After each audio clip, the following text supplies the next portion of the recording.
This is Tuffy Stone, and you're listening to Smoking Hot Confessions.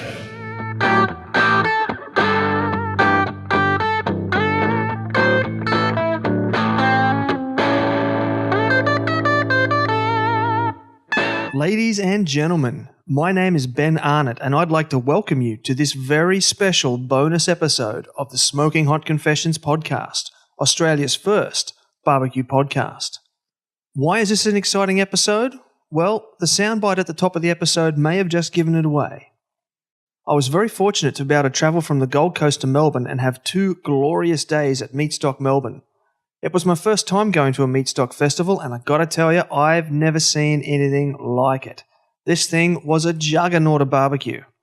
There were 48 teams, making it the biggest barbecue competition in Victorian history, from all over Australia, with teams ranging from as far as Country Boys BBQ in Queensland to Sandgroper BBQ in Western Australia. There was a stage with live music throughout the festival, as well as indoor and outdoor expo areas with all sorts of vendors and suppliers. It was truly a barbecuer's paradise. And if that wasn't enough, there was the added spectacle of both Butcher Wars and Barber Wars, which saw several of the best in each field battle it out for top honours. On Saturday, there was the Steak Cook-Off Association's King of the Grill competition, which saw teams battle it out over steaks, burgers and chicken wings for an awesome prize, including invites to compete stateside. Sunday saw the barbecue war itself kick off, with all 48 teams handing in several dishes for the discerning judges. Unable to control my excitement, I armed myself with a field recorder and a microphone and set out to speak to as many people as possible over the 2 days. I covered 13.5 kilometres over the festival and flew home with feet the size of watermelons, but it was worth it to bring you these incredible conversations, with a few big-name surprises. Check it out. This is the Smoking Hot Confessions podcast with barbecue pitmaster Ben Arnott. How long's it been since your last confession?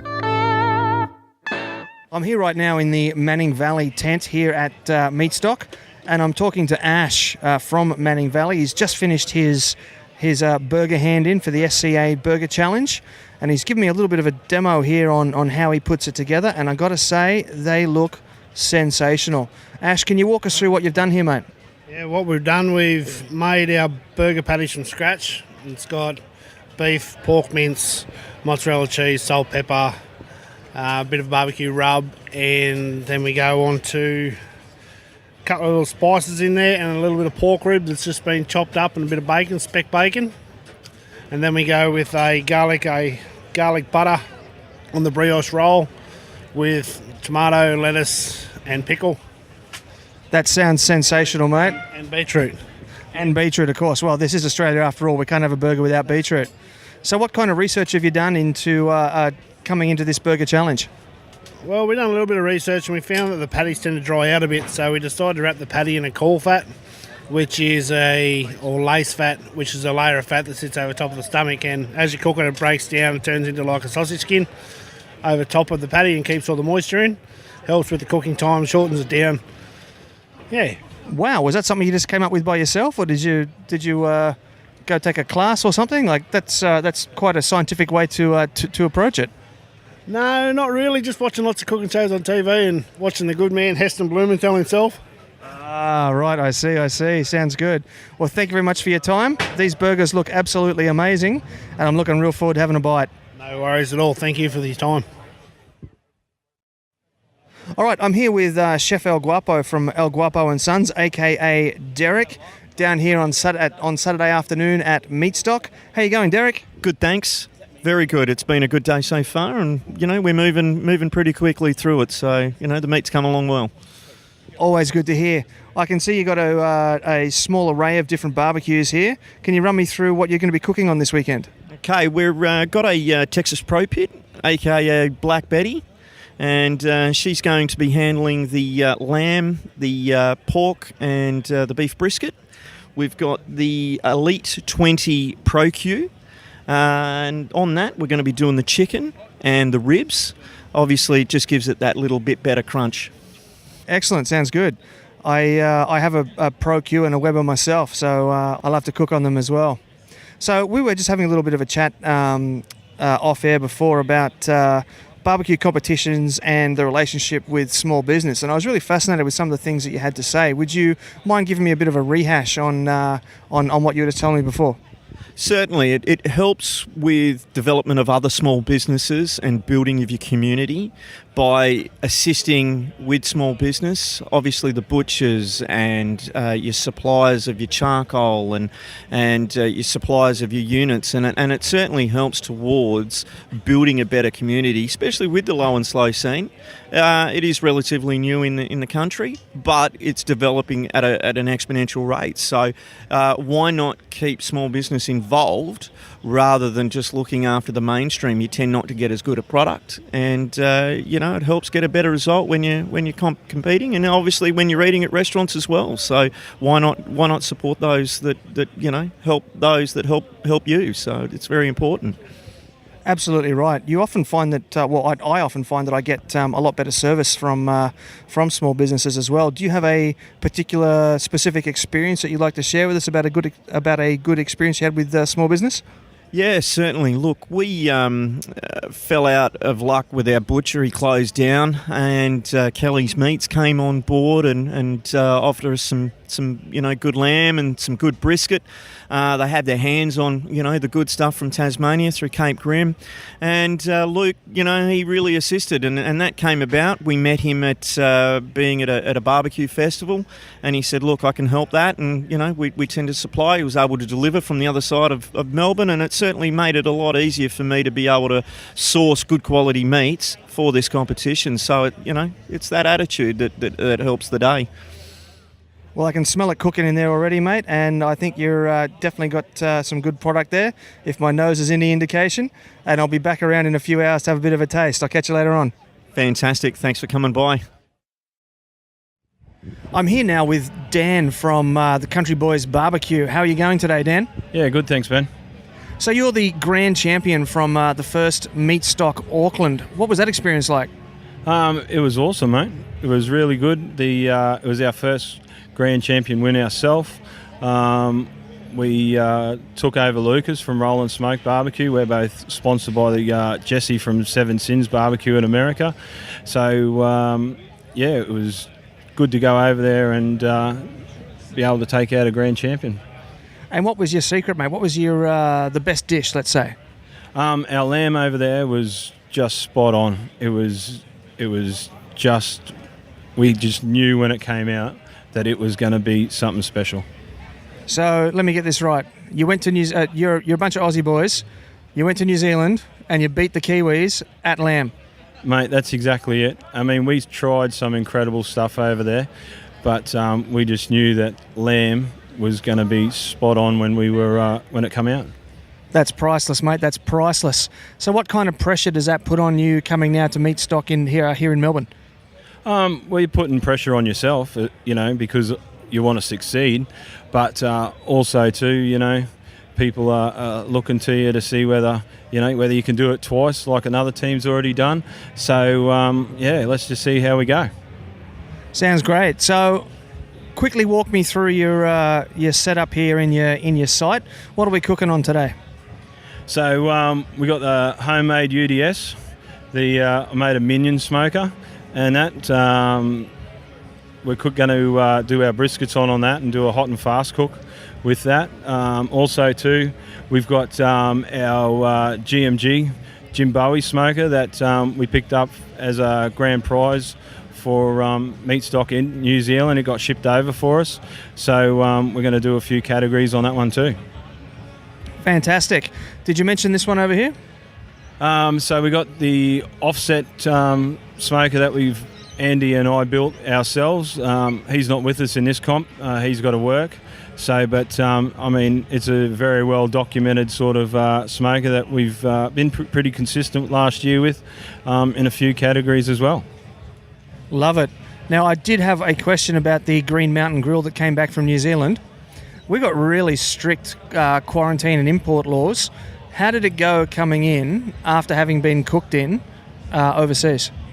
So they actually cook in it. They give it a test run in the factory, and so it's already hasn't had any meat products in it, but it has been it has been pre-started and pre-checked before it does leave the factory. Ah, okay. I misunderstood. I thought this was the actual unit that you cooked on in New Zealand and then brought it over. No, this is a brand new unit, but they do give them a pre-run before they come over. We still had to season it today and everything like that, but no, it was a brand new unit. Gotcha. Now, I did happen to just spy you having what I'm guessing must have been the time of your life, having a chat with the one and only Tuffy Stone. Can you tell me what that experience was like? Well, that was sort of a starstruck moment. We met Mo in New Zealand, and that was, a pretty epic time over there talking to him, but also too to meet Tuffy. Everybody has seen Barbecue Pitmasters and watched many an episode on that. So to be able to meet Tuffy in person and to have conversations, about pork and pork ribs and in our lamb category from New Zealand because he'd heard about it, it's pretty good. Yeah, I reckon so. I managed to get just a quick photo with him, and I was like, "Excuse me, blah blah photo," and he's like, "Yeah, sure, man, come over." It was great. So, what is the plans? You've got a grand champion under your belt now. Are you going to head stateside? If the opportunity arises, absolutely. It's you look at the double barrel boys that have competed over there, Bully Barbecue, a couple other teams have been over there as well. And the things that they say about it is just great reviews. So I think it's sort of every Aussie team's ambition is to be able to go over there and to be able to compete in a couple of them. Definitely, I would give my eye tooth to be able to head over there myself. It'd be just a trip of a lifetime. So what is going to be your silver bullet here at Meatstock? What's going to be your category, do you think? I'm hoping ribs. Like last year we were pretty good with ribs. We won, we got a few call-ups in ribs, so I'm hoping that's going to come off today. Pork, we do pretty good pork, so I'm happy that with our pork, that way that we've been doing it at practice, so I'm hoping that one's going to be the one too. I'm looking forward to it, mate. I'll be keeping an eye out for you on the podium. Thank you very much for your time, and I'll catch you later on. Thanks, Ben. Cheers, mate. Alrighty, it's getting into the evening now on this beautiful Saturday afternoon, and I've made my way to the Manning Valley tent site. I've happened to run into my old mate Bretto from the Flamin' Mongrels, and he happens to be dressed up in the Manning Valley gear. So, mate, I just want to come say hello. You've introduced me to Ash, the head honcho here at Manning Valley. Can you tell me how this come about? Mate, a couple of the mongrels, Alan and I, have decided to go green this weekend for Meatstock. We were lucky enough that the guys from Manning Valley Natural Smokers were coming down as a twosome, and were inquiring about whether we could assist. And so Alan and I obliged instantly, of course. We'd be happy to come to Meatstock. We're not going to get the opportunity as the Flaming Mongrels. So when Grant, Coleman and Ash from the Manning Valley said come down, we jumped at the chance straight away. Fantastic, mate. So Ash, how'd you come to know the Mongrels? Well, it all started at our first competition last year, which was Port Macquarie. And we were lucky enough to be camped virtually straight across from the Mongrels, and we thought, oh, look at these fellas, they look like they're having a good time.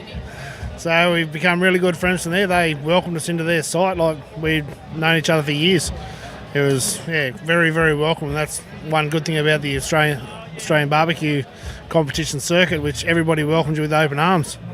And that's the least we can do for everybody else, welcome them into our site. You're absolutely right, mate. That's one of the things I love about the Australian barbecue scene. Now, you are right about the Mongrels knowing how to have a good time. So, mate, I've got to ask, how much are they actually helping you? They are actually great help, because Grant and I usually do everything ourselves, and we've got a team of 4 now. So we've got 4 lots of hands are better than 2. And we can get a lot more done in our time, which is awesome for us. A bit more sleep. Mate, we have been... it's nice to be FIFO, fly out for a barbecue competition, but we're definitely under the wings of the boys from Manning Valley. It's nice to be able to be told what to do instead of having to think too much. These guys are all over it. They know exactly what they're doing. Mate, if we've got to wash up a pan, or whether we need to cut chicken wings, or whether we need to start trimming brisket, then we're going to be here to help them. There's no doubt about that. Love it. So, Ash, mate, what's going to be your king dish this weekend? I'd say brisket. We've been blessed with the fine product from Wingham Beef. We've got a 300-day grain-fed brisket. And our friends from Cape Grim have kindly donated us a marble score 9 Robben Islands Wagyu brisket to also cook. That sounds fantastic. Are you going to go with the Texan salt and pepper, or you got something a little bit fancy up your sleeves? Don't give too much away. I can't say too much, but it won't be anything too flash. We'll just let the meat speak for itself. Love it. Now, I'm interested to see this giant smoker you got here behind you. I take it you must do catering or something off the back of this? Yeah, we do a few catering gigs throughout the year. It helps with our competitions side of things. It gives us the opportunity to compete in a lot more comps and gives us a bit of spending money and a bit of play money. So it's well worth doing the catering gigs. We cater for all functions, weddings, parties, and etc. Beautiful, mate. So give me a bit of a walk around the bit of the smoker here. Introduce me and then tell me what's going on. Oh no, we've got the Green Machine, aka the Green Lantern. It's a wonderful Radar Hill 30-inch trailer, and it's made of 6mm mild steel and a 10mm firebox, all mild steel. We run ironbark, and fruit woods we use is plum, apricot, cherry, and a little bit of hickory every now and then. But no, we'd like to do a bit of a shout out here too to Rob Duggan. He's come on board this year for a sponsor, and we're glad to take all our wood from him, and he's welcome into our side once again to come and have a feed and a beer and a chat and a laugh. Is he here this weekend? I'd love to catch up with him. No, he's not. He couldn't make it to this one, but he sent his friends from Amplify wood down, so they're supplying some of his wood as well. Beautiful. So for anybody else that's looking to get like a catering trailer or something, what are some of the essential add-ons that you've had to have on your trailer to be allowed, I guess, in terms of red tape to be able to do catering? Yeah, well, one of the big things to have is a kitchen sink. We got the sink on the back with the portable gas hot water system we bought off eBay, and council has come through us a few times and walked out the other side and said thank you very much. You comply wonderfully, and that keeps them happy. I love it. Well, thanks for sharing, mate. I appreciate your time. Yep. I'm sure the brisket's going to be killer, and thank you, Brett, and I hope you're having a good time too. Absolutely, mate. We appreciate you coming to visit. We always love chatting to Ben. And we'd also like to have a big shout out to Oak Ridge Rubs for being a proud sponsor of Manning Valley Natural, and Sun Pork for coming on board and supplying us with this beautiful pork that we get to cook. All right, mate. I'll catch you later on.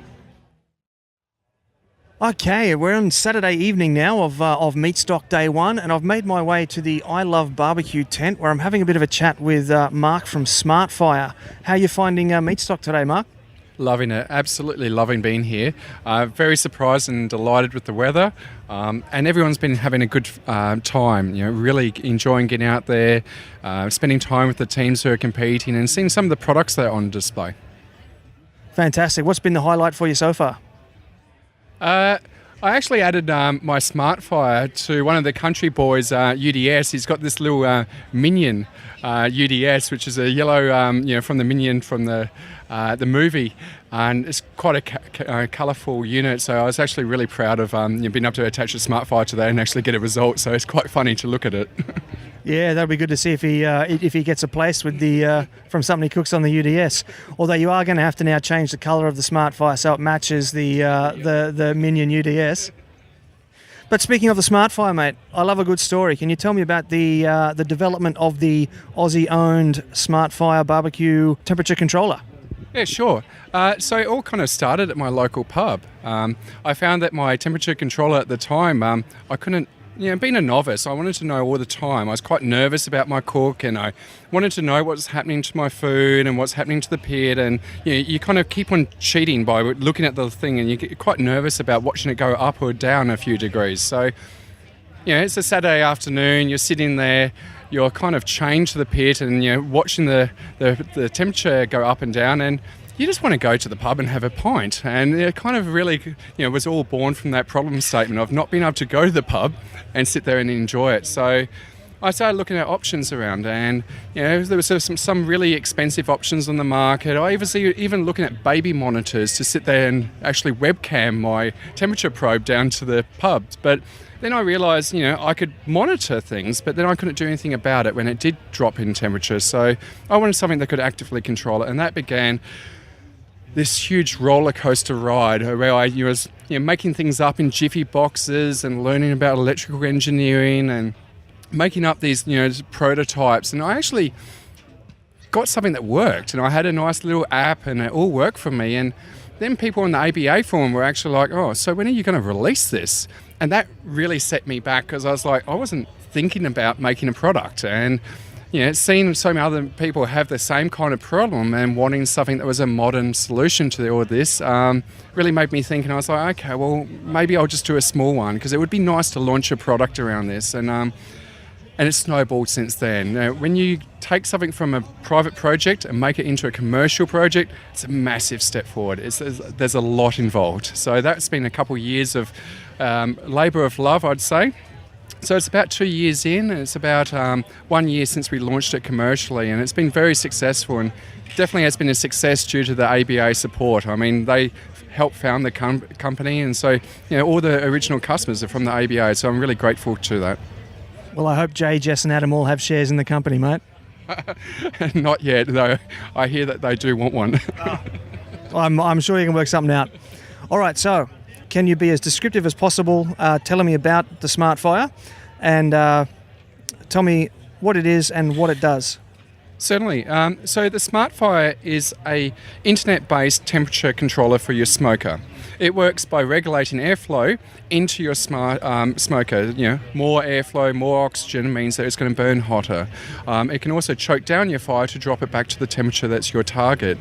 The SmartFire itself is a box, about 2 inches square, has a nice round exit on it, and that's used to adapt it to your actual smoker, where you'd normally have a adapter that's suited to your smoker, whether it's a Kamado style or maybe a Bullet or even gravity fed. So I've seen it on all kinds of units, including today's UDS, so that was quite unique. So it has a different way of, you can actually adapt it with a metal adapter and plug it into your barbecue. And once you've done that, you have these temperature probes that most people are familiar with. You have your ambient probe that you would clip onto your grill grate. You have your food probes that you'd insert nicely into your meat. You try and keep it parallel and about 2 inches into your meat. And that way you can actually see on your iPhone what the temperature is.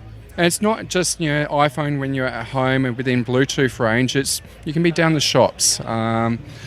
Some people in the ABAs, like to have a little bit of a go at me about my pub story, and they say that like SmartFire owners just want to go to the pub, but that's part of it. And so you still need to look after your fire and supervise and make sure there's an adult there. But it does mean that you can go out to the shops, and it does mean you can take a little bit of a break from it. So that's a really good thing.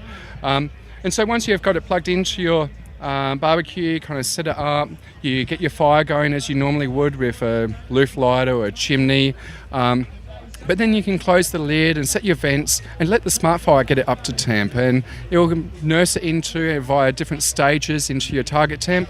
And then once you're there, it kind of does a lot of those fine adjustments.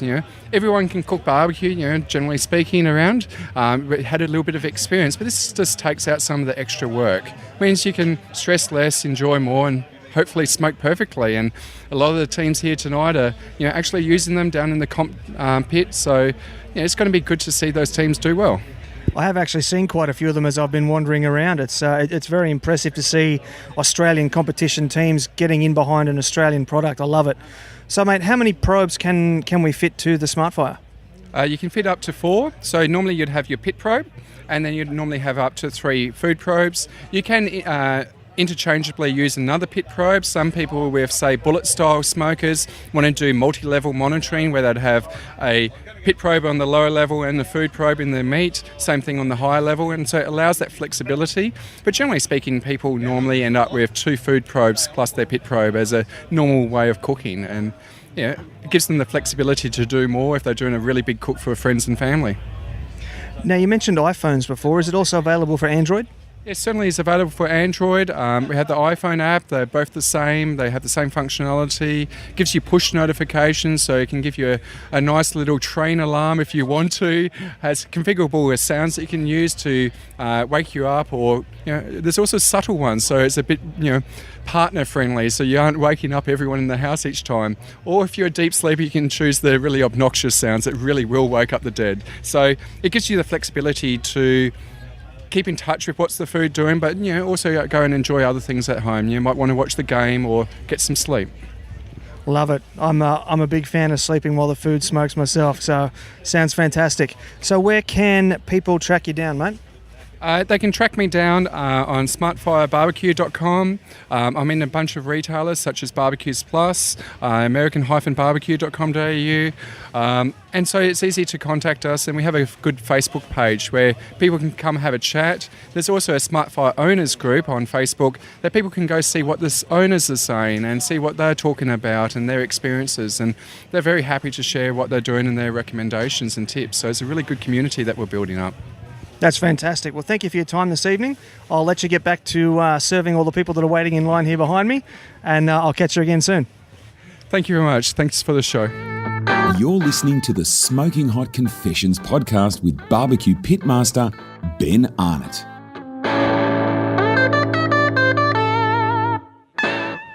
It's Sunday now, day 2 of the amazing Meatstock Festival, and I've managed to track down Steve from Southern Cross Smokers, and I'm standing in front of, if you haven't seen it, it's the flagship Southern Cross Smokers barbecue. It's got to be, 6 meters long. It looks like Victorian era steampunk. It's the biggest, baddest thing I've ever seen. Steve, how are you going today, and how are you enjoying Meatstock? We're absolutely loving Meatstock. Our unit here is 80 years old. It was built in 1937. It's an original steam pressure vessel. What you see through here is hand riveted. What we've managed to do is preserve the artisan sort of Boilermaker feel of the smoker. It's 16 mil steel through the body. We've got 30 mil steel through the dome at the end. We found it in a paddock in Benalla. We've cut the unit in half, so what we see here is only half of the unit. We've built an 800 kilo firebox on the back of it. We've built the wheels, the gantries, the framing around the wheels has been put on, and inside the fabrication for the shelves. We've got about 10 square metres of shelf space that we can cook on. It'll hold around 450 kilos of meat. It takes surprisingly little fuel to actually work the unit once it gets up to temperature. We're putting about 3 to 4 logs on every half an hour, and it just maintains 250 degrees Fahrenheit beautifully. So how's that? You mentioned it was some kind of steam boiler. I didn't quite catch what you said before. Is it like from a train or something? Is that where it's come from? We believe it was from maybe a building or a steamship. We think it was a steam pressure vessel. It still had pipe work through the unit itself, which we've removed.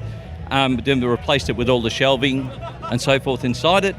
And yeah, so the thickness of the steel, as you can see through, is really designed to be a pressure vessel. And that's sort of worked perfectly for us for retaining heat, because it's a 4.1 tonne barbecue. So that's a pretty amazing statistic in itself. So yeah, so we've now able to capture that and repurpose it for good barbecue and great barbecue. And this is its third outing now. It's had an outing to the Fat Yaks BBQ Festival earlier in February. It then spent 2 weeks up at the Royal Easter Show in Sydney, where it ran 24 hours a day for 2 weeks and produced some amazing barbecue. And Jensen from Rangers Barbecue is here today. He's been putting some fantastic product out in this unit. And we're loving it. We're having a great day. I've seen some of the things he's pulling out. It's just amazing. Now, you mentioned that was 4.1 tonnes before. My forward drive has a towing capacity of 3.5 tonnes. How do you get this thing around? This come into here, we have a specialised flatbed tray truck and a crane basically mounted on that. So that's the only way we can really get this around, because of how it sits low to the ground. We really can't roll on, roll off on a tray truck. So we really have to have it craned in. So it's a specialty thing for us. It's a promotional unit. And when we decided to do it, we decided to go big, and big is what we went. You definitely have, mate. Thank you very much for your time, and I hope you enjoy the rest of Meatstock. Thank you very much. We're loving it. Thank you. I'm here now talking to Laura, the national recipe developer for Weber. They've got a beautiful big display on here today, and just want to introduce her and say hello. How are you doing today, Laura? Absolutely amazing. How are you enjoying Meatstock? Oh, it's so great to be here. Melbourne's put the weather on for us, which is quite unusual, but it's great to be here. I'm smelling like smoke, but it's the way to do it, right? Absolutely, definitely. I think we're all smelling like smoke. I thought I had a genius idea the other night. I took off my jeans and I aired them out on the balcony, and of course it rained overnight and I was stuck wearing shorts all day, which wouldn't be a problem except I'm from the Gold Coast and I was freezing all day. So, tell me a bit about what Weber's doing here at Meatstock this weekend. So we've got our whole barbecue range on here, so ranging from the Qs to the smokers, the traditional kettles and our premium gas barbecues. So we really want to show the crowd our whole range of barbecues that we've got on today. Excellent. I'm a bit of a Weber fan. I've got 3 kettles myself. What would be your best Weber kettle tip? Well, it's not quite a tip, but it's definitely something I encourage everyone to try. It's called the snake method. It's really popular at the moment. So it's ideal for getting low and slow cooking. So I don't have a Weber Smoky Mountain cooker at home. I actually do all my low and slow cooking on the kettle. So what it is setting up a ring of charcoal around the outside. So it's unlit charcoal, and then you light about 8 to 10 briquettes and put it on one side of that chain, and it just lights slowly and smokes along. Fantastic. And I take it that you put little chunks of wood like around the snake to make the smoke then? Yeah, absolutely, of course. Excellent. All right. Now, you mentioned that you don't have a Weber Smoky Mountain at home, but you would know about using them and all that sort of stuff. What would be a Weber Smoky Mountain tip? So tip is to relax, I reckon. So they do all the hard work for you. So as long as you set it up right from the beginning, get it up to temp, get the vents right, and you've got hours of enjoyment. Love it. I'm in the market for a gasser as well, and something that I'm really attracted to at the moment is the sear station on I believe it's the E330. Can you tell me a little bit about how that works? Yeah, absolutely. So this barbecue I've actually got at home. So this is the Genesis E330. So it's got 3 main burners, but also a sear station burner. So if you're wanting to sear off some meat really hot and fast, you get that preheating for 10 minutes with the sear station on. It's stonkingly hot. It's so hot, but it sears off your meat. And then if you've got a nice, thick, juicy steak, you can then turn off one of the burners and put it onto that side to finish cooking it all the way through. Love it, love it. All right, before I let you go, I got to ask, which team is your tip to take out Meatstock? Country Boys BBQ. There you go. Love it. All right, thank you very much for your time, and I'll catch you later on through the weekend. Perfect. Thank you so much. Have some fun. I'm here now with Linda from Pitts Perfect, and she's come up on 3 competitions in 3 days now, hailing from the Blue Mountains.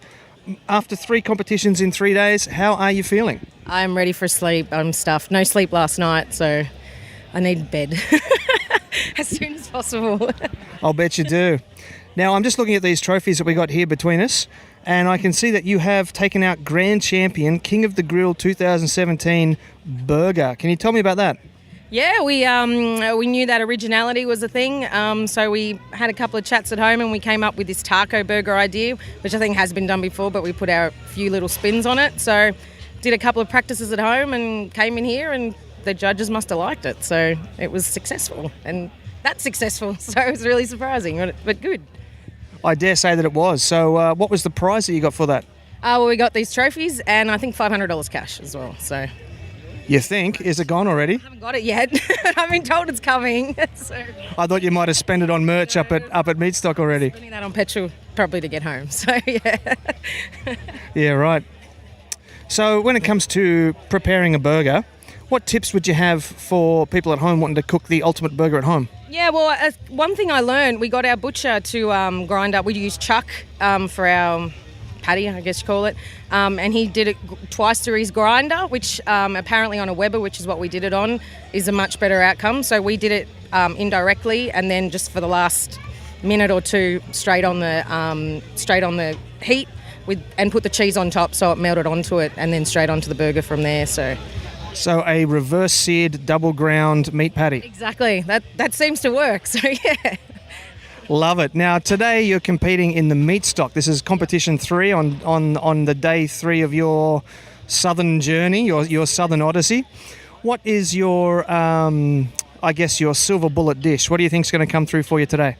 We had a few dramas today. I was happy with the brisket. I have to say all our dishes presented well, but I think I missed on a bit of the taste and probably a bit of the texture too. But I'm hoping the brisket is going to be a little bit above average. But we'll just see what it's always. I can think I do great and the judges don't agree. So we'll just see what happens, I guess, when the time comes. So, do you find that at competitions, dishes that you feel are the best thing you've ever cooked get caned by the judges, and things that you think are terrible do well? Yeah, it's happened a few times. When our first comp, when we won ribs, I had no idea that we'd even done anything good. And since then, I'm like, these ribs are so much better than the first comp, and we never go any good. So I'm confused. But yeah, it seems to always be the way. So I don't understand, but we'll keep trying.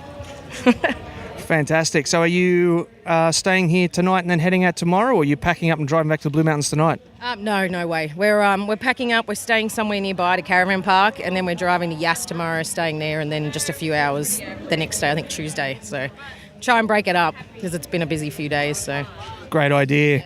Now, last question before I let you go. Who do you think is your biggest competition here at Meatstock? Oh my goodness, there's so many. Honestly, you got Sand Groper, you got the Smoking Joint. Look, these guys here, Texas, what are they called? Texas Grill or whatever they are, with their massive rig. So, and that's just in this little section. So there's so many, I couldn't say. Everybody, pretty much. Anyone's game, you reckon? I think so, definitely. All right, well, thank you very much for your time. Best of luck with the judging. I believe it's finished now, and so they'll be counting up the scores leading up to presentations. Yeah. And I'll talk to you again soon. Thank you very much. Ta. I've got Adam from Manhorn Smokers here on Sunday afternoon down here at Meatstock. How's it going, Adam? Good, thank you. How's your weekend been? Very hectic, but fun. I'll bet it has. So you've been competing with Rub One Out on the massive trailer here. Has that had a respray? Has that always been black? Yep, that's always been black. That's the one we built for ourselves. So, yeah, that's our own personal pit. What's been the highlight for you at Meatstock so far? Barbecue Jenga. Barbecue Jenga. What is Barbecue Jenga? Natural Born Grillers have got a game called Barbecue Jenga. So it's robot turds in a fire pit, and we stack them on top of each other, and then when one falls over, you got to have a shot of Fireball cinnamon rum. That does sound very much like Natural Born Grillers. That does sound like a game that they would come up with. It is, yeah. They're loose. So how have your dishes been? What's been your favourite hand-in so far? We did... Chicken's pretty good. Everything's sort of pretty good, but I reckon the standout was probably maybe the pork. I reckon the pork was pretty good, so yeah. I did just have a bite of that pork. That is pretty amazing. That sauce is killer. Is there any secrets that you're willing to share about that? What is it? Heinz barbecue sauce? As a base, of course, as a base. It's Master Foods, no. Oh, Master Foods, okay. We make it from scratch, so yeah, it's a bit of a recipe. Love it. So of the 50 teams here, mate, who do you think is the biggest competitor to you? All of them. All of them there. Like all these new teams that are coming out are very strong because they never cooked like at a competition before, but that doesn't mean that they're not super competitive and really good. So because it's just a hidden away talent, really. So it could go anyway. So I think as more teams join the barbecue circuit, it'll just thin out. Like the other teams will drop away, like the ones that have been winning consistently will fall back. That's how I think it's going to go. Sounds about right to me. Okay, so looking at this big trailer we got here, it's a double axle trailer. It's all jet black. There's an offset mounted on there, reverse flow. I can see it's got like a heating cabinet on the back there. What other features would you like to tell me about that are on this trailer? We make the trailer, so we make everything. It's got hot water, 30 litre per minute pump. The taps on it's better than the one at home. It's got an inbuilt stereo, so it's got a marine amp and Clarion marine audio throughout. It's got the offset, the warming cabinet, which you can actually smoke in, so it gives you a bit more added volume to your smoker for catering. Electric brakes. 2.5 tonne capacity, so there's plenty of room for whatever you want to slam on it. And when we get around to it, the other smoker will go on the other side. Yeah, look out for this meat wagon. It'll be in the barbecue movie released on the 29th of November in 300 cinemas across Australia. And I even get my ugly head in there. I don't know. Did you get some spoken lines in there as well? No, I don't. I'm not really good at talking, so they left us out. Love it. So I've noticed that there's quite a few teams cooking on man horns down here. That's got to make you feel pretty good. Yeah, there's a few out there. It's good. We're getting pretty popular. We've got a name now, so it's really good. It's pretty hard to break into a market that's sort of, you got your favourites in there, so it is. But yeah, we're going all right. Fantastic. Glad to hear it. Well, thank you very much for your time, and I'll talk to you again soon. No worries. Thanks, Ben. I've got Grant from the Smoking Joint here, who just took out the SCA steak competition yesterday. Mate, that's got to be a good feeling. Congratulations. Mate, I'm pretty stoked. We kind of decided at the last minute. We hadn't enrolled. We saw the stakes going out, and we had to play. So it was a bit of a last minute thrown together, and then you jagged the win. Well, it's kind of a jag. I mean, obviously we got the Yoda and we kind of all can cook a little. I mean, we cook a lot of competition barbecue, but I think the one was, we were actually standing there and Jess Prowse, from the ABA was wandering past. And I said to Jess, we've just got ourselves into the state competition. What do you think we should do? And obviously pushing the hardcore piece, she said what they do in the States is they put hardcore carnivore on the bottom and then salt, pepper, garlic on top. So we literally did as we were told. Threw it together, a little bit of olive oil and bang, cooked it. Love it. Now, I understand there was a pretty killer prize attached to this. Can you run me through what you've actually picked up and what that's going to mean for the team? I think in all the euphoria, we didn't get totally all the details, but as we understand it, we've qualified through to the SCA competition in Fort Worth. It's an international competition and also gets into the World Food Championships. So we get the opportunity to also go and cook there. So Alabama and Fort Worth. And we were quick to say, hell yeah, we're going. Mate, that's got to be bucket list to go cook barbecue down in Alabama, isn't it? Oh, hell yeah. That's going to be a big one. The World Food Championships was in Florida, I think, before, and now in Alabama. It's something we watch from a distance, and I'm pretty keen. So does the whole team get to go, or do you draw short straws as to who gets on the plane? The rules state that we can take the whole team, but I'll probably just go myself. No, I'm just joking. We take the boys. Fair enough. Now, so that was yesterday. Today is the Meatstock competition. Hand-ins have all finished. We're all wrapped up now. How are you feeling? What do you think is going to be your silver bullet today? Look, I suppose when you win something, the danger is you peak too early. The guys did celebrate pretty hard last night. So in the midst of the cook, doing the best we could by the meat we had. So we kind of wanted to make sure we do it the right way. And it's funny with barbecue because you kind of get excited. We did want to have a bit of a good time with our friends here, but yeah, we really wanted to make sure it was, we're going to do right by all the produce we had. So we cooked pretty hard. My favourite category and the most wins we've ever had, we've got a lot of first place in lamb. So we stuck to the lamb. And, you always have your challenges. I might have been a little under on the racks. God forbid you do racks as part of our low and slow. But, with our, saltbush lamb from South Australia, I reckon we're probably a chance in the lamb. I've heard good things about saltbush lamb, mate. What do you like particularly about it? Look, I think the great thing is we don't have to put a lot of salt into it to flavour it. So it actually does come through in the meat. And we tend to stick to very traditional flavours, and it tends to lend itself to kind of that straightforward, rosemary or thyme or mint. So that's kind of it. Love it. Thanks for the tip. So of all the teams that are here today, we've got 50 teams. Who do you think is your toughest competitor? I think there's plenty of tough competitors here, and there are teams that we've watched for a while. And I've got Texas BBQ next to us, and if you're not intimidated by that pit, you're probably not interested in barbecue. The thing is bigger than my house, to be honest. The badasses, are here, so those guys are, renowned. But there's plenty of them, natural born grillers. Obviously, since we first started competing, they've been around. And Suck Knuckle Smokers is the king, right? So Craig's there doing his thing with Michelle and Simo. So they're all pretty scary competitors. Manning Valley can cook. So I reckon if we can finish the top 10, that would be a good one for us. And I think we look at the leaderboard. One of the things I'd really like to do is probably add to our scores and try and stay in that top 10. Well, I'll be crossing my fingers for you, mate, and I hope to see you up on the stage at presentation time. Well, as we always say, pew, pew, pew. Thanks very much. Rock and roll. Alrighty, folks, a barbecue competition is not a barbecue competition without an Ong sighting. I've managed to track the man down. I've got him pinned down. He's not going anywhere. And we're here to have a bit of a chat. How you going today, David? And how you enjoying Meatstock? Yeah, the notorious Snoop D-O-N-G. It's been wicked. I've had an absolute ball here, man. It's great turnout, great weather. And it's got the barbecue vibe that a festival has, It's been awesome. So what's been the highlight for you so far? For me, it's always catching up with the teams. You've seen all these guys and putting faces to names on Facebook. As much talking as I do online, you see a lot of people and you read their responses and you reply to their responses, and then you get to meet them in the flesh and maybe have a beer or two with them as well. It's great.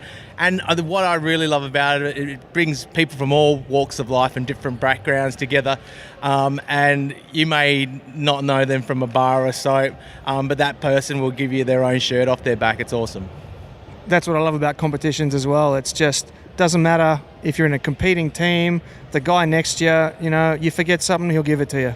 Well, actually, funny you say that. One of the guys was running around trying to get some chicken wings for the SCA comp yesterday, and last moment he decided he was going to enter, and next minute he's running around and he come back empty-handed, and then I was talking to Al, and my mate Al, and he goes, Grant from Grant Coleman and Ash from Manning Valley has got some wings. Did you want to go grab some off him? And he went and grabbed them.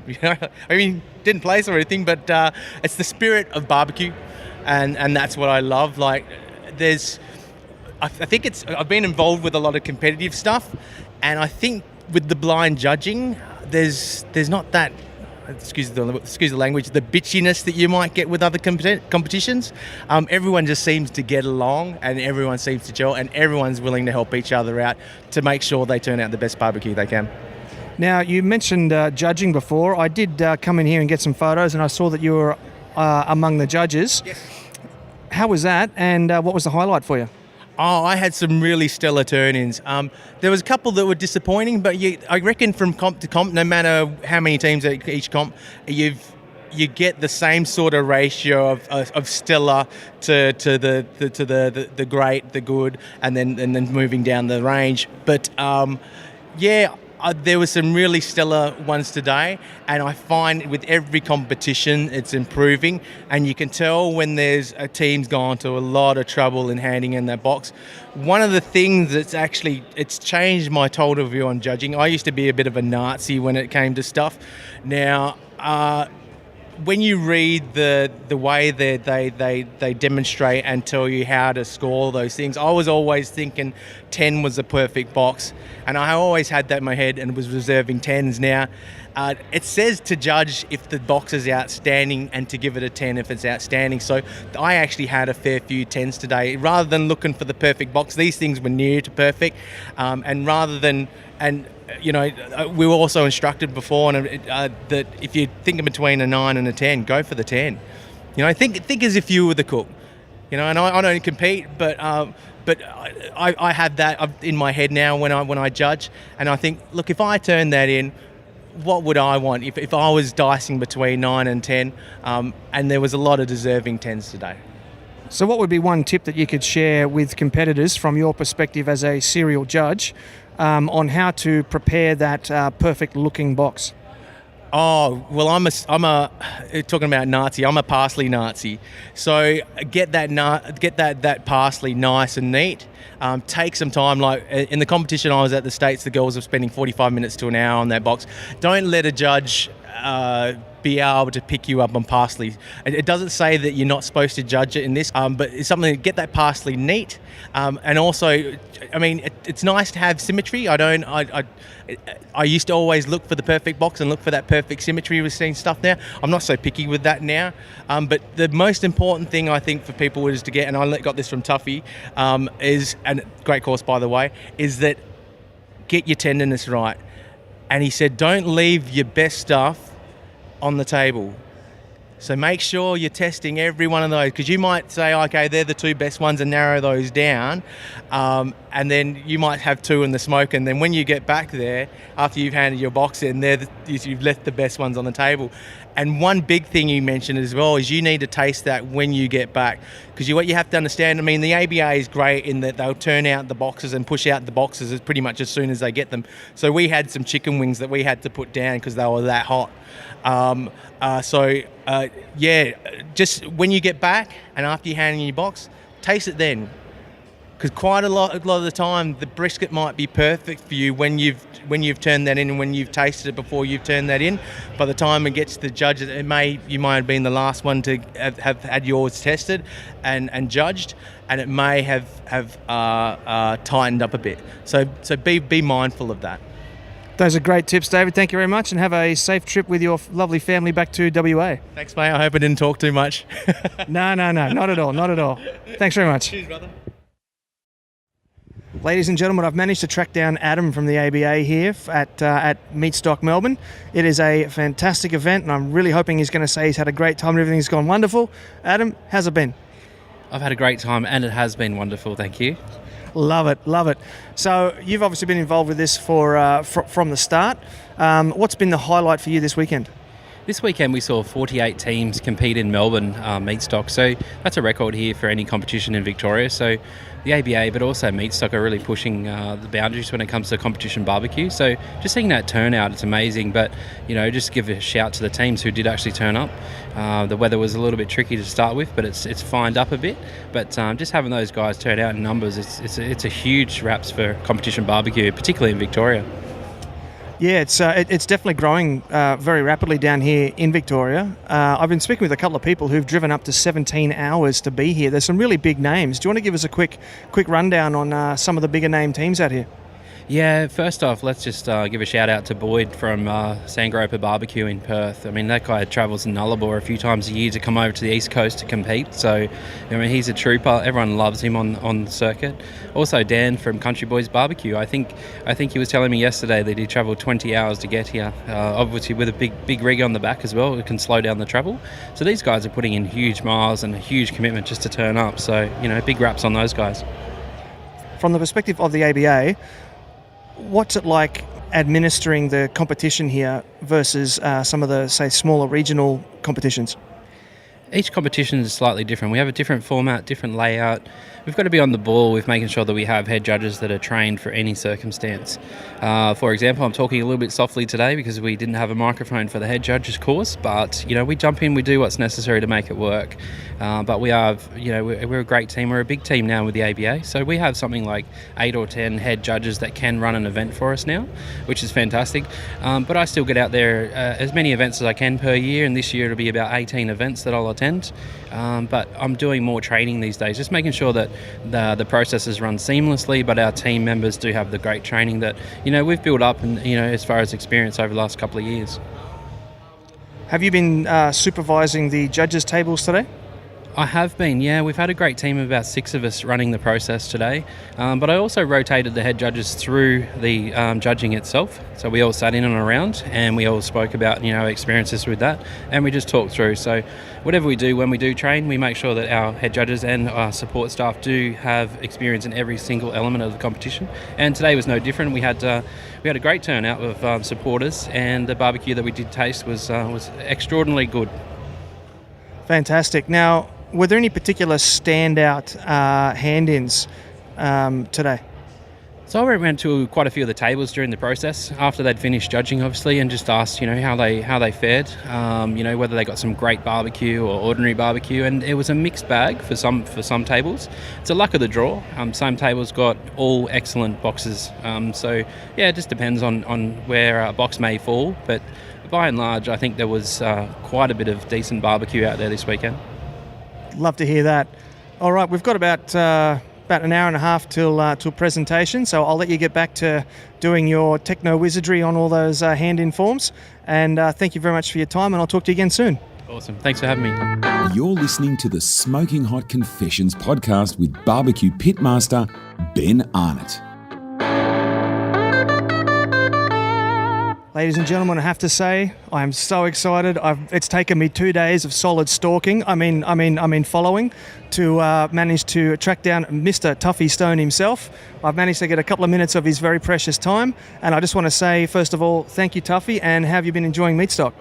it's been unbelievable. It's like I was fortunate enough last year to come over to Australia to the first Meatstock in Sydney, and I was just blown away by how the energy and how thrilling that event was, and everything from the barbecue competition to the butcher wars to the Barber Wars and the music and what was interesting, and I said this before, barbecues made this world so much smaller for me, and so traveling to the other side of the world and coming down here and seeing how communal it is to cook with fire and charcoal and woods, and to see that it's just as exciting. People are just as excited about it here in Australia as we are back in the U.S. And but going to Melbourne, I got here on Monday and went downtown, and I like photography, so I kind of walked around the city and took one of my cameras and was shooting and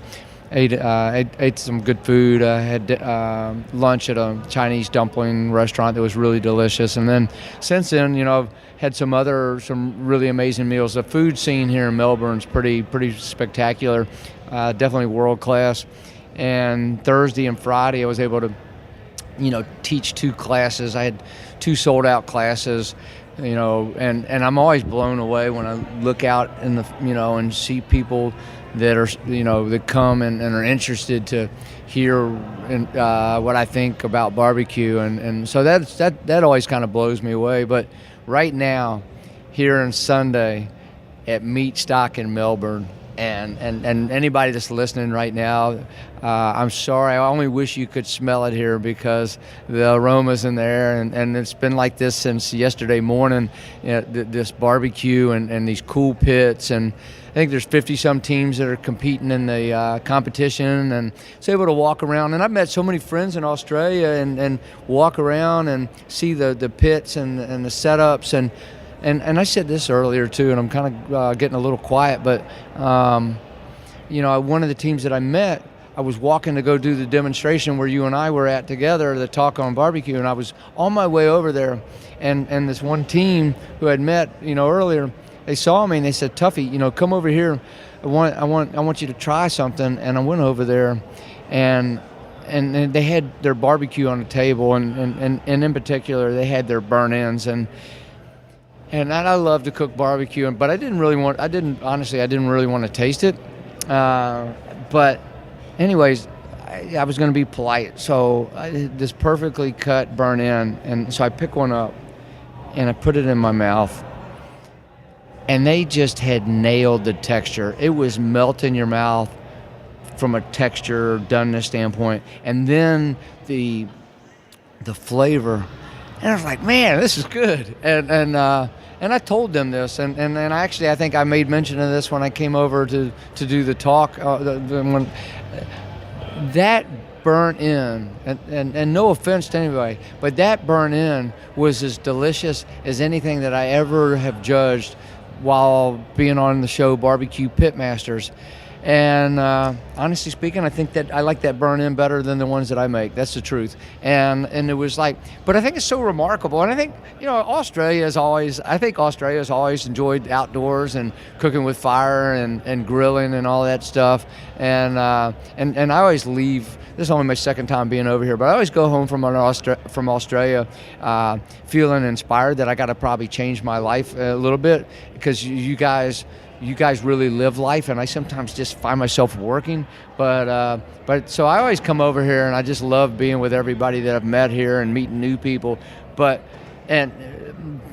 competition barbecue is really relatively new here. I mean, I think it's like the 4th year, and I think Jay was telling me that there's 30-some contests this year, and this festival's just been such a concentrated, smoke fest, meat fest, and it's been so cool. But the level of what's happening over here is right there as good as anything that I've ever experienced anywhere, and I've experienced a lot, and yet you do it with this fresh attitude that's just so nice to be around. And I was just talking to somebody a little bit ago, and what's kind of cool, actually, they had taken my class on Thursday, and they're interested in possibly becoming, making barbecue a way of a living for them. And I think because this is new for you guys, outdoor cooking's not new, but this type of stuff is new.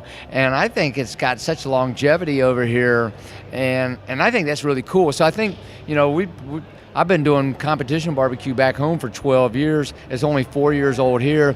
It could conceivably go on for decades here. You never know. But anybody that has not come to a Meatstock or to a competition, barbecue competition in Australia, I think you should come and check it out. I think anybody who's been in the world of barbecue, whether you're in the U.S. or the U.K. or Australia or wherever we might be, I think everybody would agree that the folks that you meet, the friends that you meet, are just absolutely amazing. And I'm leaving in the morning, and I got to say, as much as I miss home, I'm going to be a little bit sad because of all the great people that have been here. So I know that's a windy little spiel, but that's kind of a quick breakdown on what my trip's been like since I got here. That sounds fantastic. So have you been seeing many of the hand-ins that have been coming across the tables here? When I came in this morning, I saw some chicken entries come in, and they look really nice. And I was walking through the teams, and they wanted to show me their chicken entries, and so I saw some beautiful chicken entries, and I've seen a little bit of the brisket. I didn't see any of the presentations for ribs or pork or brisket, but I'm going to guess there were some buttes. Did you get to see any? I did get to come through yesterday. I got to see some of the burgers that were handed in yesterday, and for Meatstock, I came through today. I was there around brisket time, I believe, and I got to tell you, there was some fine-looking brisket going in.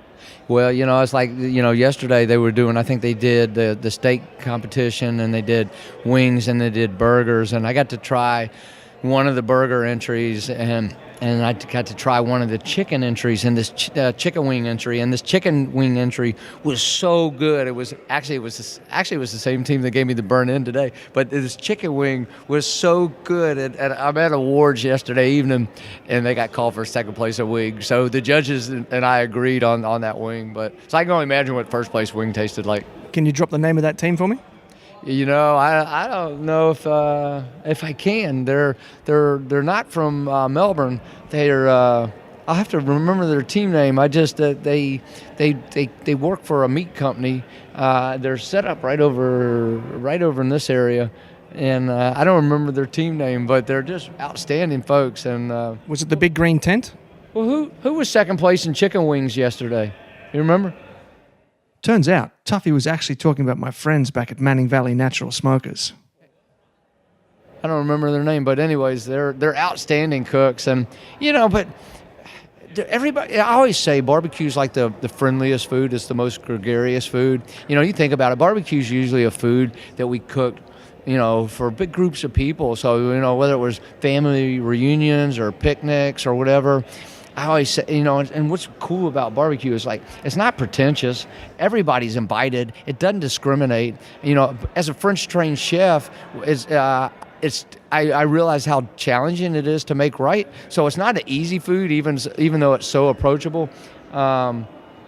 It's just, I don't know. It's like what I like about, and it's true back home too, but what I have really enjoyed both in Sydney and Melbourne is walking around, you're cooking delicious food, and you're having fun, and you're being good neighbors to the team beside you.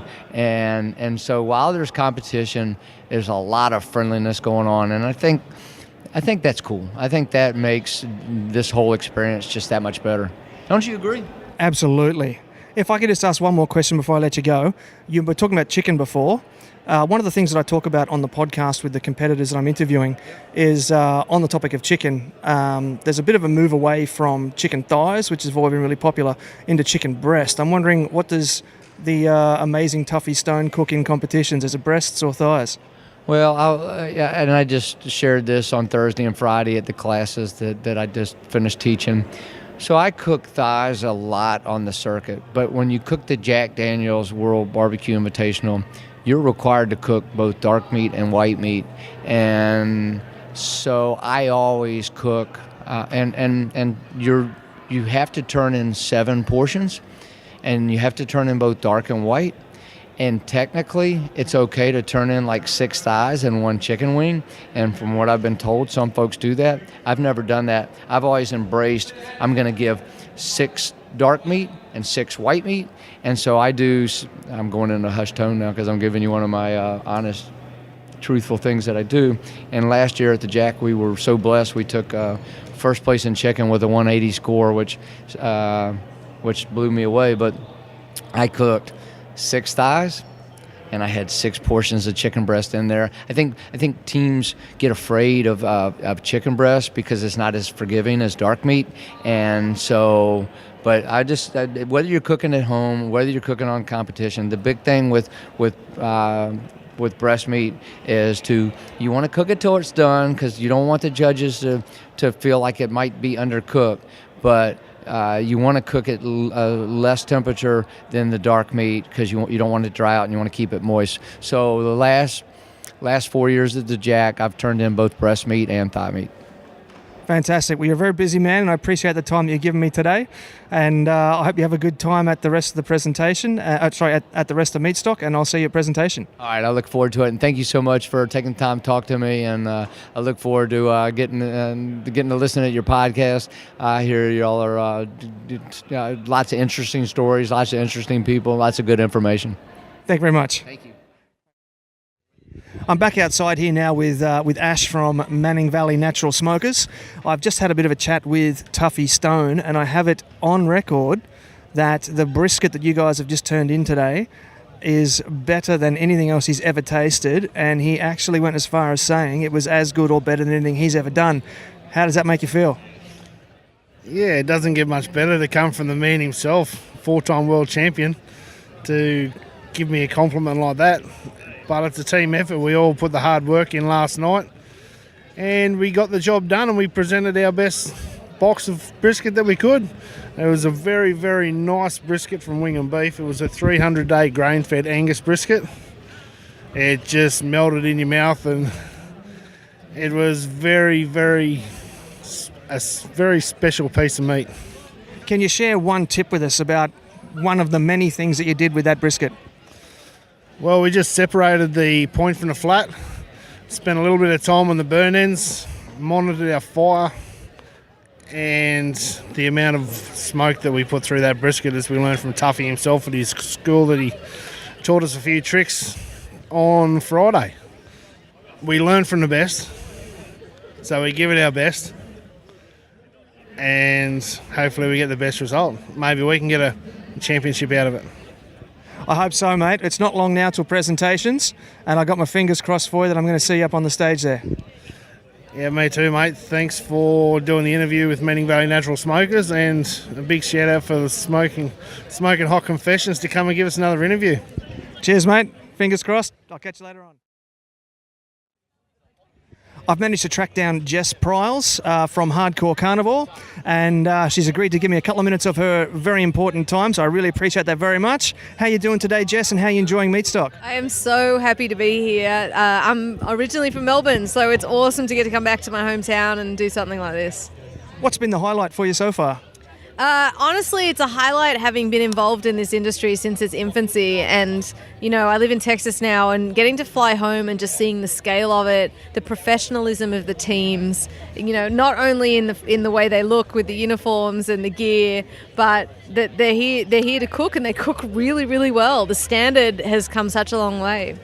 That's great. Have you got any tips for who's going to be a red hot entry at the presentation shortly? Oh, I really don't know. I didn't judge this time around. I know there have been a few names that keep getting calls up, but there's also a few wild cards that we see in the individual categories.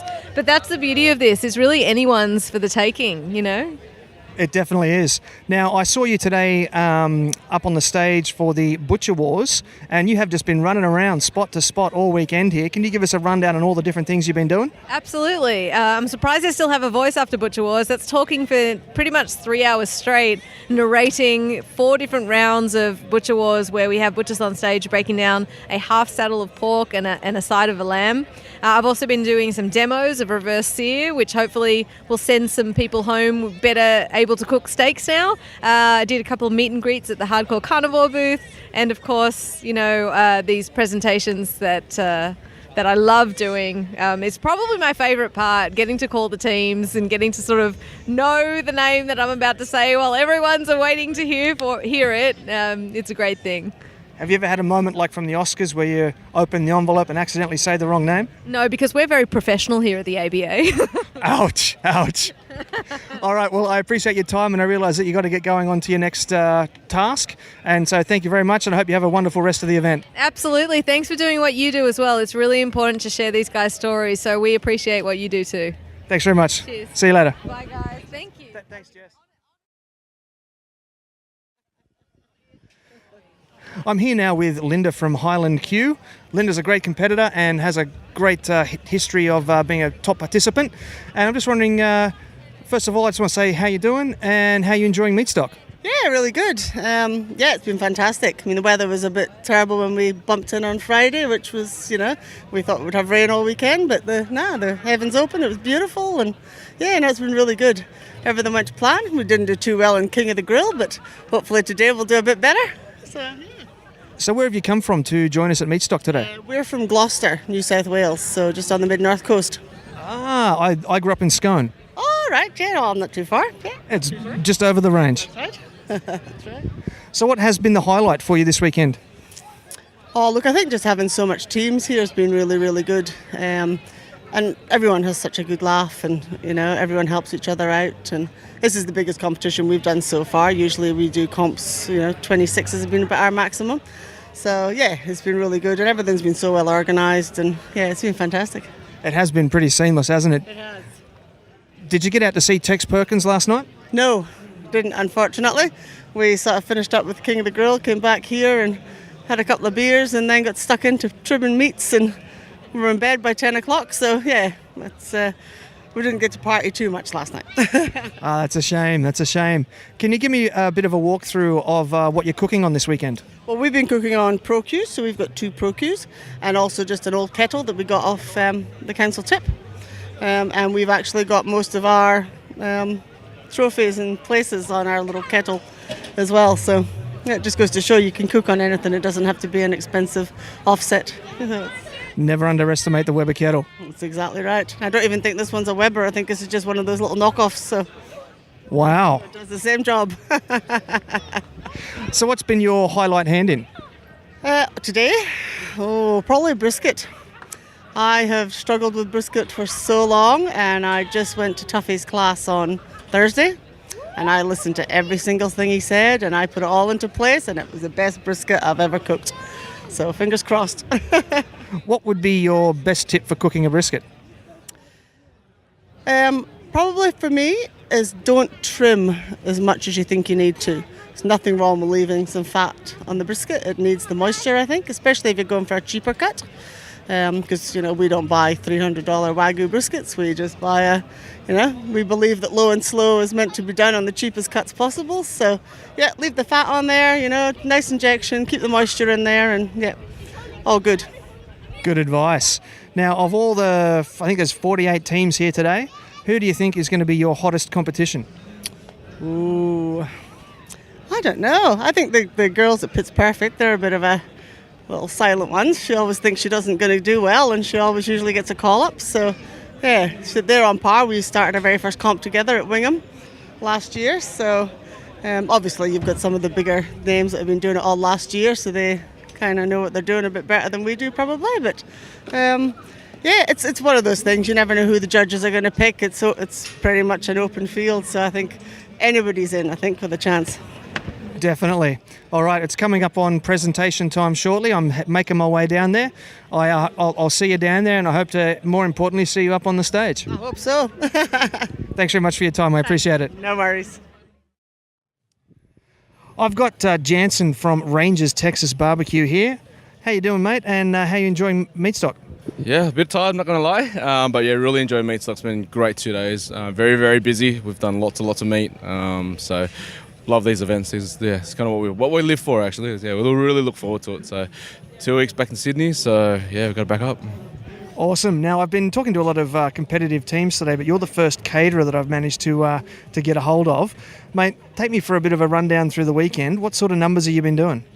So we've probably been doing about 25 briskets a day, about 140 beef short ribs, probably about let's say about 70 kilos of pork shoulder a day, give or take. And then we've probably done close to, combined for both 2 days, about 150 kilos worth of chicken Marylands or whole chicken legs that we've been doing. So that was a new menu on the item, so interesting to say the least, yeah. What's been selling the best? Our combo plate's always a number one seller, just in terms of like quantity. But our signatures, our jumbo beef short ribs, and yeah, they fly out. They absolutely fly out. We wish we could do more, but yeah, we probably max out at about 140 a day. So just with the setup that we have at the moment, but yeah, they fly out. But our combo plates are by far our favourite. So it's a brisket and pork with some coleslaw, pickles, our home sauce, homemade sauce, and also 2 slices of bread. Now, when I saw you earlier this afternoon, you were cooking on the massive steampunk Southern Cross smoker. Is that your regular rig? No, not my regular rig. My regular rig is a gator pit that I got from Texas when I first started the business. I imported it over, and also got Rob from Radar Hill to make me a second trailer as well. Something a bit smaller, a bit more nimble, so I can get into smaller events and markets and things. This came about basically a phone call through to Jay one day. He asked if I was interested in using it because Southern Cross Smokers were looking for someone to cook some food at the festival. So I gave Brett Robinson a call, and all of a sudden I'm using a really, really big smoker. So yeah, it's been fun. So what's that like? Smoking hot, whoa! Thanks, brother. It was good. It was fun. It was interesting. Very different to how I normally cook. This because it's so big, it eats a lot of fuel. So rustic look and things like that. Just had to learn where the hot spots were, where the cold spots were, how long it took to heat up, how food was reacting to, I guess, the airflow, and because we had so much food on there, just learning times, and everything kind of threw me out a little bit, so everything took a little bit longer than I'm used to, so we just had to adjust and kind of push on, and temperatures and things like that. So it's always a game of, I guess, strategic, planning and things like that. You're just trying to work it all out as you go on the fly. So day one was tough because of the conditions. It was very, very windy and very cold. So, we're just constantly throwing wood to keep the heat up. Last night was beautiful, just nice and still. So, a little bit less work for us to do. Pit ran, at a steady temp for most of the way. But we had so much food on there that we just had to keep adding wood, constantly just to get through the cook, I guess, and be ready for 10 a.m. So it was a bit of an earlier start today, so put a bit more pressure on us. There's a lot of folks out there that are looking to move from competition barbecue into catering. As a successful caterer, what would be some advice that you'd give them? First advice is pull your calculator out and do the maths. I think that's, I've come from hospitality and I've kind of done it my whole life, so it's not something that you can just step into. You need to do a lot of research and you need to do a lot of maths. It's not, I'll be honest, it's not easy. The hours are super, super long. There's a fair bit of risk involved, but it's obviously very, very rewarding, and there's opportunities to grow. When I first started, people didn't know what low and slow barbecue was in Sydney. I couldn't even get into markets or festivals and events because they would say, hey, we already got a sausage sizzle, and we've already got barbecue, which is obviously completely different ballpark to what we do. But yeah, you got to do your maths. Be prepared to take some hits as well if you're starting out. Not everything's going to turn to gold. You're not going to always make the money, so you just got to learn and be flexible and just my biggest advice is to do the maths and make sure that you can be happy with the numbers that you're gonna get, really. Yeah, that's some good advice. Thank you very much for that. I realise you've been working your butt off here all weekend, but do you have any tips for who you reckon is going to be up on stage for a GC today? I'll back the New South Wales boys, and there's always a few guys who I have a pretty good relationship with. Lucas from Roland Smoke, hopefully he's up for a GC.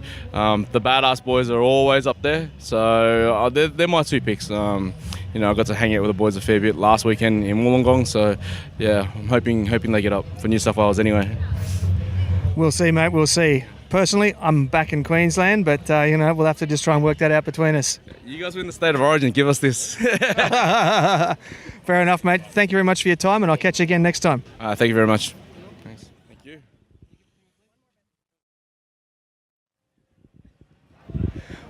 Okay, we are now 30 minutes shy of presentation, and I've managed to track down Jay, the man himself behind Meatstock. First of all, I just want to say thank you for putting on such a killer event, and I'd like to ask you how it's going and how you're enjoying it.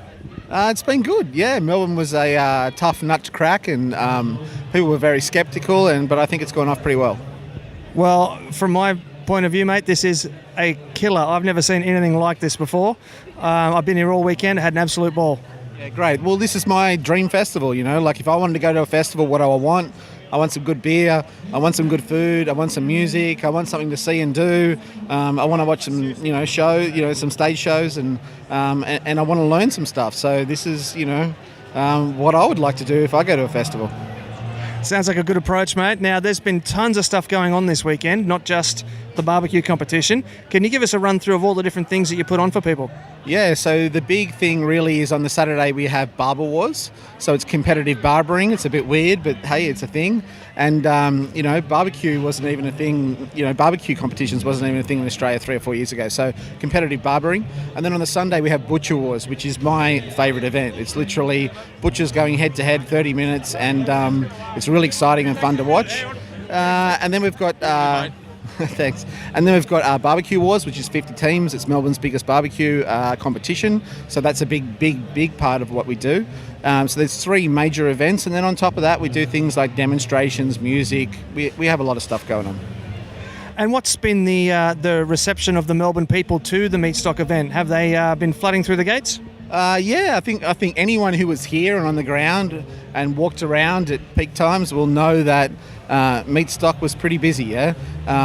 Meatstock Sydney's even busier again. Auckland was even busier again. But really happy with the crowd turnout, and I think most people walked away happy. That's my goal as a promoter, to make sure people walk away happy. And I think next year will be even bigger and better. I'm looking forward to it already. So if I put you on the spot and I asked you of Auckland, Sydney or Melbourne, which has been your favourite Meatstock so far, could you pick one from amongst all your babies? No. They're all, it's all weather dependent. And I've been pretty lucky so far as a promoter, because weather can really muck you around. And I got really lucky here in Melbourne with the weather, and it's been a really good 2 days for everybody involved. Auckland was the same. It was a great event. They're all the same. They're all the same. They really are. I couldn't pick a favourite, no. I was fortunate early enough to be able to corner Tuffy Stone for a couple of words. What's it been like having such a big name here at the event? Look, Tuffy's a gentleman. He's won the Jack 3 times in the last 4 years. Nobody can touch him when it comes to competitive barbecuing in America in terms of results. He doesn't do a lot of competitions. He only does sort of 7 or 8 comps a year, so his win rate's astonishing. And there's no ego. There's no I'm the greatest. He's just a humble guy, and he's obviously the best at what we all love, which is barbecue. Absolutely. Now, it's not long now until Meatstock Sydney. How far away is that, and how can people find you to get on to tickets and whatnot for that? Okay, so Meatstock Sydney, Saturday's already sold out. It's about, 12 days away. It's in 2 weeks' time. So Saturday's already sold out. Finish, it sold out a week ago. If you want Sunday tickets, there's about 1,000 left or something like that.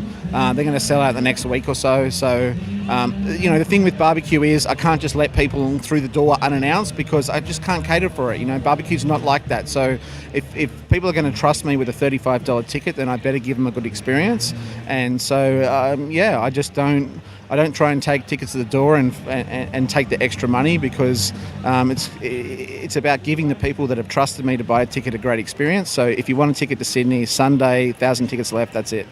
That's a very honest, upfront approach, mate, and I'm sure everyone here appreciates the effort that you've put into putting on such a great event. Thank you very much for your time. I realise you're a very busy man and you've got to head off to presentations, and I'll catch you again soon. Thank you very much. Appreciate it.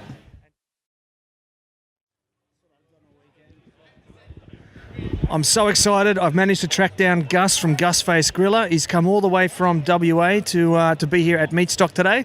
And g'day, Gus. How you doing? And have you been enjoying Meatstock? Yeah, really good, mate. Good to finally meet you. We've chatted online for a very long time, so good to finally put a face to the name. Meatstock, I've been here doing demos with ProQ and doing a few live burger demonstrations on the stage, so it's a bit of a difference to my usual competing. So I think I prefer just being able to hide and attend and compete all weekend. So this is throwing me out of my comfort zone a bit. Mate, that's how we grow. That's the most important part. So what has been the highlight for you this weekend at Meatstock? I was 100% having the opportunity to get up on the live stage. So the guys put me up on there. I was amongst barbecue royalties. I was on after Jess Pryles before, and I was like, who scheduled that? That's a tough act to follow. So yeah, but it was fun. I love burgers. I love talking about them. So it was good to get up there and talk to people about it. Now, I understand that some pretty exciting things are happening for you over in WA at the moment. Can you give us a bit of a rundown on what's happening with your website and your team? And there's been some awards and things, I understand. Give us a bit of a rundown on what you've been doing. Yeah, so I guess comp-wise, we've sort of come to a little bit of a close for a bit, and we've come off a brilliant run. So we've had 3 comps probably in the last 2 to 3 months. We had Smoking in the Port with my team, the Griller Bees, where we managed to get Reserve Grand Champion. We had Pork and Cider, an ABA comp, where we actually managed to take out Grand Champion, first in ribs and first in chicken. And most recently, we had Perth's biggest competition to date, which was the Yaks BBQ Festival on the KCBS. I actually had to go solo on that one because the rest of my team was away. Recruited a couple of helpers and somehow managed to jangle the Reserve Grand Champion, which blew me away. So that was good. In terms of like the website, we're still trying to build a bunch of tutorials, and it's led to hopefully running a few Weber classes in the next couple of weeks. So we've had a good response so far, and hopefully finally get it off the ground because people have been bugging me for about 2 years to do them. So yeah, hopefully get amongst it. Everything's on the up and up, mate. That's fantastic to hear it.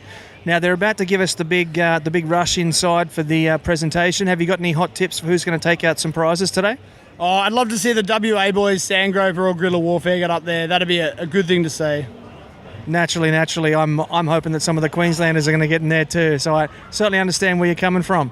So what's next for Gus Face Griller? I'm going to get probably back focusing on classes, definitely. Trying to get them up and running, find a venue, format a strategy, and get a bit of a class outline happening. Looking forward to it, mate. Thank you very much for your time. I'm seeing them waving us in now, so we've got to head inside and let's see who takes up some trophies. Thank you again for your time. Thanks, mate. See ya. You're listening to the Smoking Hot Confessions podcast with barbecue pitmaster Ben Arnott.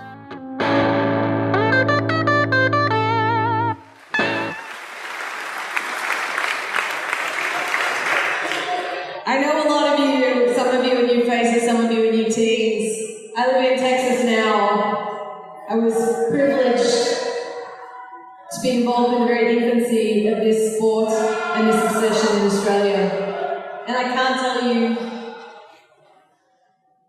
how emotional it makes me to come back and see this and see what has achieved and grown and happened since I've been away, and it's unbelievably impressive. So thank you to all of you. Absolutely. You're all stellar. Unbelievable.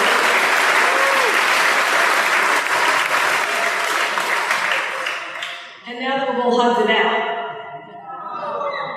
we're going to start this award ceremony with our People's Choice Awards. I'd like to invite our sponsor for A&E Foxtel up on the stage with us.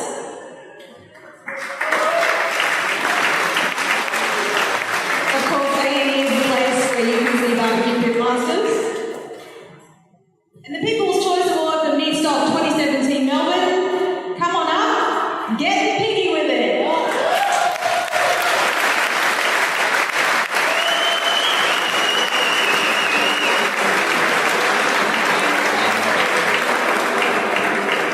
Good job, guys. We're going to start, we're going to go in order of handings, and we're going to start with chicken.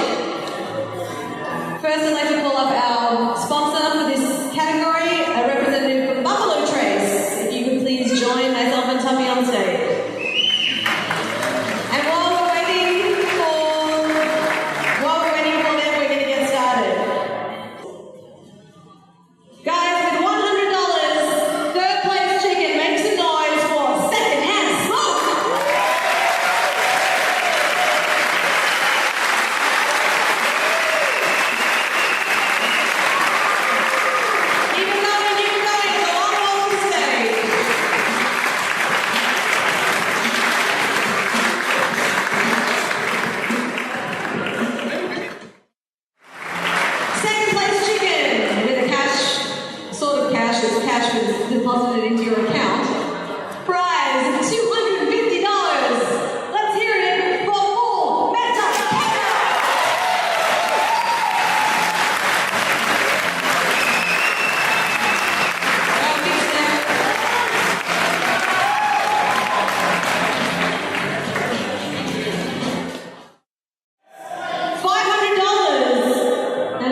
Well, why didn't you do this one? Why didn't you do number one for me? Tell the folks who it is. Okay, first place. He must have been really good because his name is Badass Barbecue.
Bato Brothers Barbecue.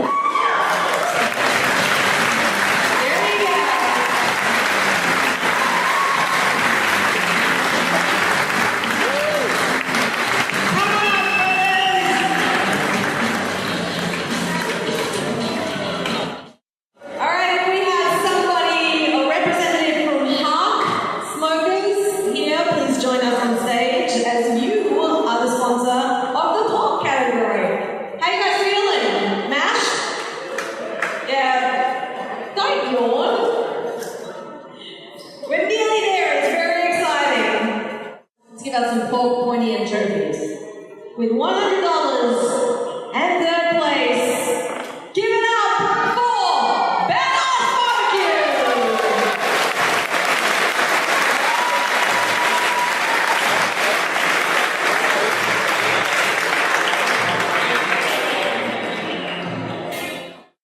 In second place, Paul, with a prize of $250. Get on up here, Porky's Pit Barbecue!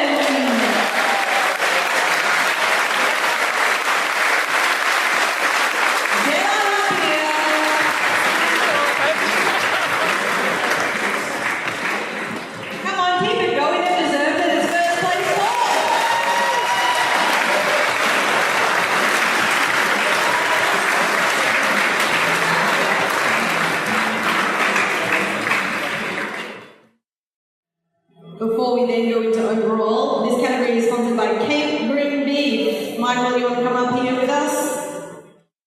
All right, so Michael, on behalf of Cape Grim and Tuffy, you're going to be pleased to present the trophies for third place beef with $100. Take a walk up here, Hector's Smokehouse.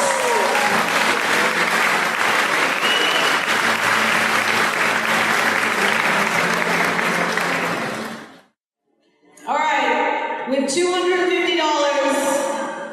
and a trophy from Cape Grim, second place beef goes to Highland Cube.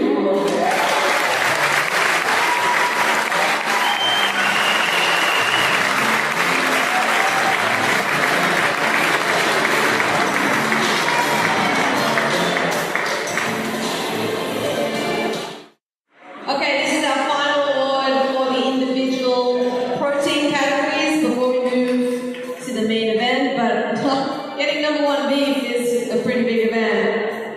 From our sponsor Cape Grim, with a prize of $500. Give it up for Dirty Old Basters.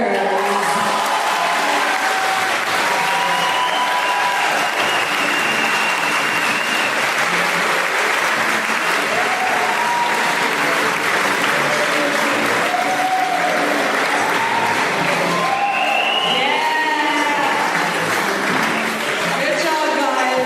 You know, normally when you sit that far back, you're not really expecting anything, and you are.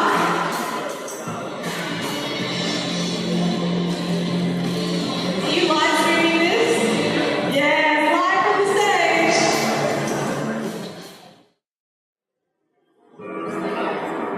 All right. Both knives are the same. The knives are from Cutthroat Knives. And also for the first time this year, Cutthroat handmade in Melbourne knives actually. They've done a special Meatstock version for our RGC and GC. For the first time ever given away at an Australian competition, we also have Yeti coolers, a Tundra 45 for the RGC and a Tundra 65. Tuffy does a lot of work with Yeti. And just in case you didn't know, do you know how much you pay for a U65? They're really incredible coolers.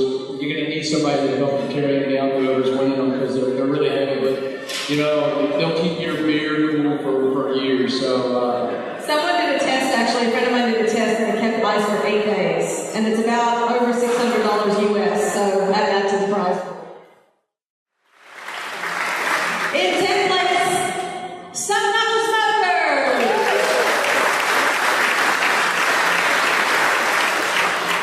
Alright, business end. 9th place, Full Metal Candle.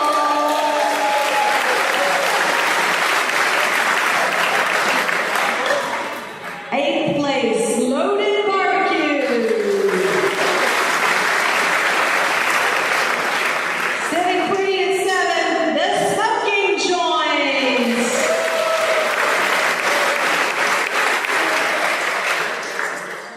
6th place belongs to Natural Born Griller.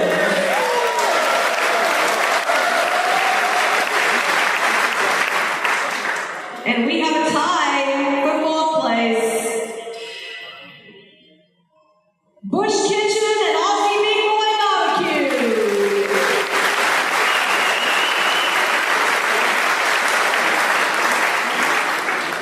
And if we can have our sponsor from A&E Boxtel join us here. Oh, you may as well join us, but we'll do 3rd and then we'll get to the point end. In 3rd place, Secondhand Smoke.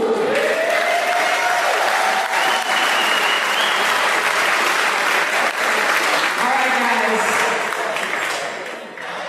For the 2017 Meatstock Barbecue Wars, going home with a prize of $1,000,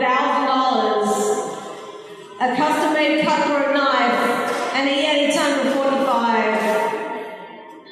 And reserve grand champ, Hector's Smokehouse.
to anyone here that first place Meatstock 2017 goes to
So there you have it, folks. An absolute ripper of a weekend was had by all down in Melbourne, with massive congratulations going to Badass Barbecue and Hector's Smokehouse for Grand Champion and Reserve Grand Champion.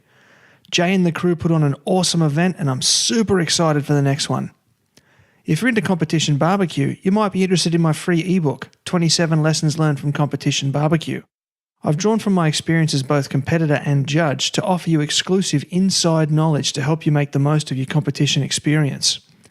Head to smokinghotconfessions.com/comp-ready to get your copy now. There's also a link in the description. Make sure you keep in touch too. Head on over to Facebook and check out my Smoking Hot Confessions page, and if you'd like to further the conversation, join us in the Smoking Hot Confessions community, a group I've set up dedicated to teaching, learning, and sharing all about barbecue. I'm also on Instagram as Smoking Hot Confessions, Twitter as Barbecue Confessions, and there's also a YouTube channel. Now, I love questions, so please post your questions on any of the social media channels listed earlier, or email me directly. If you'd like your event covered, or if you have a product you'd like reviewed, or just some ideas you'd like to mull over, shoot me an email at ben@smokinghotconfessions.com. Let's have a conversation. Please remember to subscribe, rate, and review the podcast, as these things really help me out a lot on the charts. Take care of each other and keep on queuing. Thanks for listening to the Smoking Hot Confessions podcast. Head on over to smokinghotconfessions.com for recipes, tips, and Ben's own confessions.